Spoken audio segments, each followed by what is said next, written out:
Sikiliza niwaambie watumishi vijana ambao tunamtumikia Mungu. Najua kweli tuna wito na msukumo na mzigo mzito wa kumtumikia Mungu. Lakini ngoja nikwambie kitu kimoja, tuache mapepe.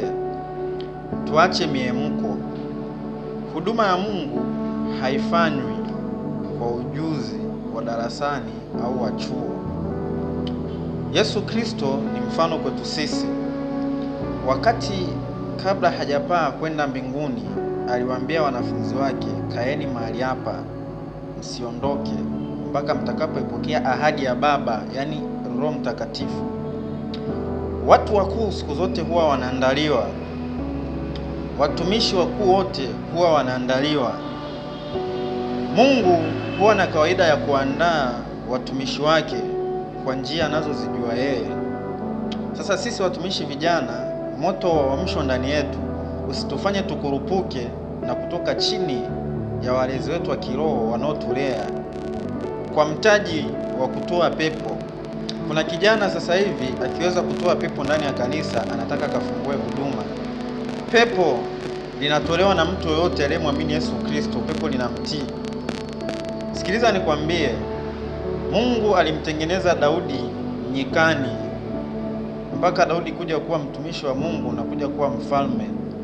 Yohana alitengenezwa nyikani, sauti ya mtu aliaye nyikani.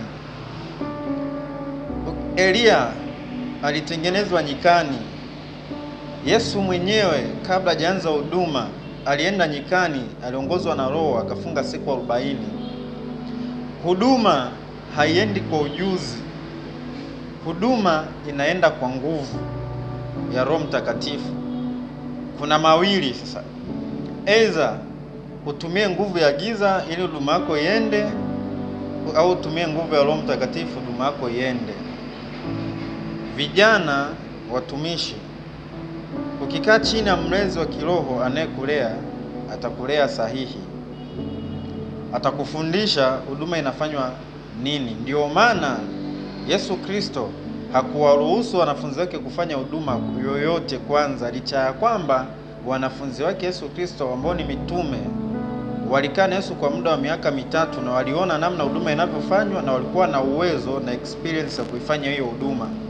Lakini Yesu akawazuia, akaambia msitoke mahali hapa wala msiende popote mpaka mtakapoipokea nguvu ya Roho Mtakatifu. Na hata ile siku ya Pentekoste Roho Mtakatifu alipowashukia kweli, tunaona Yohana na mitume wengine na wakina Petro wanapata ujasiri. Petro anasimama anahutubia mkutano, wanabatizwa watu 3,000 na kuokoka na kumpokea Yesu baada ya kupokea nguvu ya Roho Mtakatifu. Yesu mwenyewe anaingia katika sinagogi baada ya kutoka nyikani kule Kapernaum, anaanza kusoma chuo cha nabii Isaya, akanukuu Isaya 61, akasema kwamba Roho wa Bwana Mungu yuko juu yangu kwa sababu amenitia mafuta ili niwahubiri wanyenyekevu habari njema. Usianze huduma bila Roho wa Bwana kuwa juu yako na kukutia mafuta. Matendo sura ya 1 mstari wa 8, Biblia inasema kwamba mtapokea nguvu akisha kuajilia juu yenu Roho Mtakatifu, nanyi mtakuwa mashahidi wangu katika Samaria, Yuda, mpaka mwisho wa nchi. Ili uwe shahidi wa Yesu Kristo na mtumishi wa Mungu, lazima kwanza upokee nguvu akisha kujilia juu yako Roho Mtakatifu. Ndio maana Yesu akanukuu Torati ya nabii Isaya, akanukuu kwenye chuo cha nabii Isaya, akasema kwamba Roho wa Bwana Mungu yuko juu yako, amenitia nguvu kuwahubiri wanyenyekevu habari njema. Ndio maana Yesu akasema leo maneno unabii huu umetimia na maneno haya yametimia machoni penu.